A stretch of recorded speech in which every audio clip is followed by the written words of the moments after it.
So this was the first period of silver, no? The first period of silver, the 16th century, the big coins, macuquinas, that opened the market in the world trade market. Before those macuquinas from Potosí, countries like in Asia, Japan, Canada didn't deal with Europe. No? When the Portuguese and the Spaniards arrived with the coins from Potosí, then the world trade market get open. This is the 16th century, 17th century.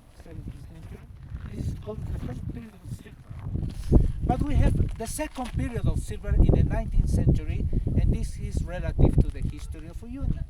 We have to understand that in the 19th century, Bolivia was the first country to fight for freedom, but the last country to be free. The independence war took longer here, like 60 years. In Argentina, 1 year. In Chile, 3-4 years. Paraguay immediately get free, you know, and so on.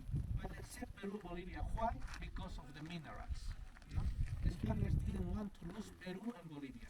Bolivia became a kind of battlefield between the Peruvians, who were very close to the Spaniards, and the Argentinians, who were fighting, they say, for freedom, no? For liberty.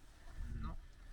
But both countries, basically in 60 years of war, the ones in the name of the king, the others in the name of the liberty, they destroyed Bolivia. So basically, in 16 years of war, Bolivia get destroyed. Our best warriors get killed, most of them, or they have to escape the country because it was a kind of civil war, no? Who divided families into sides. Okay, the war started in 1809. 1825, all the countries of South America already exist. Argentina, Chile, Uruguay, Paraguay. Peru finally get free by a great Colombian army. Colombia, Ecuador, Venezuela was the one country who arrived to Peru and defeated Peruvians.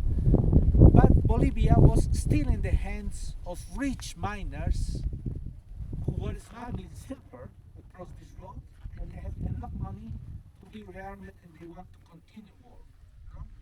With that excuse of 400 men who don't want to surrender, 10,000 men international army arrived to Bolivia.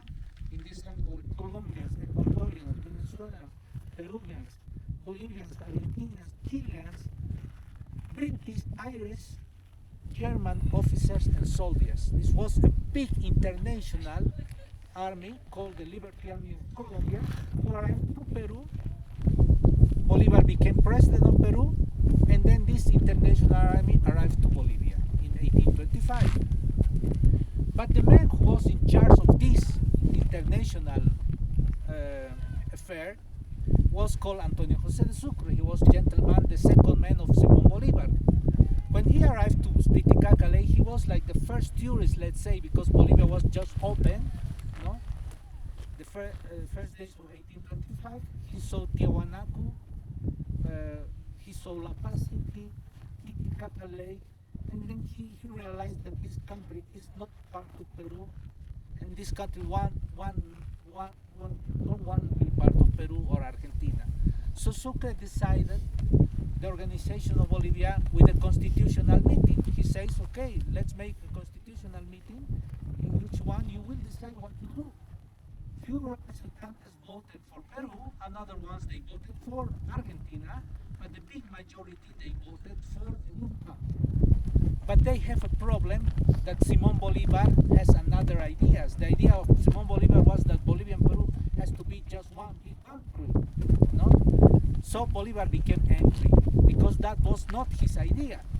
And to stop the anger of Bolívar, some representatives of the constitutional meeting, they said, let's call this country with the name of Bolívar. So the first name of Bolívar was República of Bolívar. With that, the ego of Bolívar was much more bigger than his ideas. He became calm and happy because the great South American country with the called Charcas before, well known as Potosí land, will have his name. And then this is how Bolivia was born. No? But Bolivia was born with enemies because nobody was happy with that decision. The Peruvians were very angry because they were sure that half of Bolivia would be part of them. Argentina also was sure that the south of Bolivia would be part of them. And also Brazil and Chile had interest in this big territory.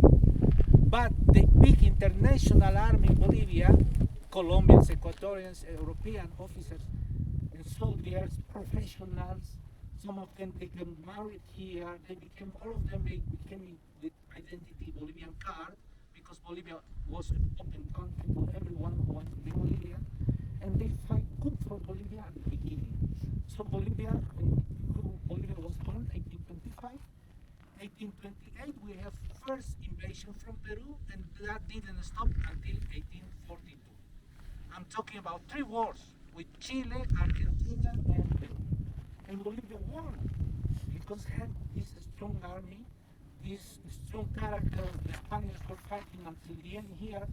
The patriot guerrilleros who also have his own knowledge, and the international professional armies under the management of Sucre, Antonio José de Sucre, they developed the strongest country in South America, one of the strongest. We started to smelt the coins again, no?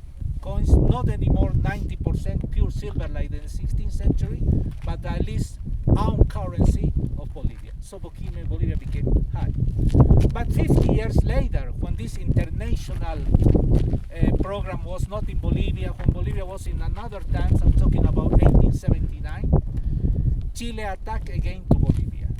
First, Chile offered to Bolivia to be on the side of Chile and together to fight the traditional enemy of Chile, that was Peru. This is also from colonial times. Bolivia refused it. And Chile had already organized an international lobby with soldiers, money, bankers, investments, a machinery of war established in Chile to attack Peru.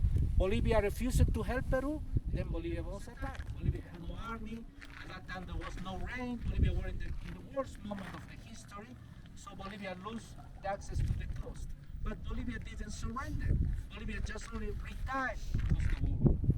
And the Chileans who want to invade Bolivia, they couldn't make it, so they bring the war into Peru. But the end of all this conflict is that Bolivia lost 400 kilometers to the coast, and Bolivia became an isolated one. After that, the big politicians and leaders who were in the side of Chile, rich miners of the south of Bolivia, behind that mountain called Uyuni, there's a rich silver mine. You know? That company, Huanchaca, the main office was in Valparaiso, so it was British, Chilean, Bolivian mine. No? This president, he says, okay, now it's the time to accelerate everything. We are partners with the Chileans and the British, and I'm the president, so I will make what I want, because he was the rich man of Bolivia. And he decided to organize the railway, Uyuni, no? And he organized Uyuni with British engineers who came here to make all the work of the trains, the water. The streets were designed by British engineers. Everything was organized as in a British way that will function well.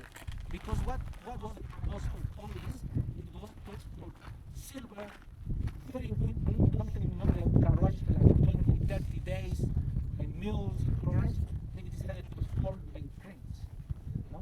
And a lot of silver went from here to Chile, to the Bank in Chile, and to the Bank of London.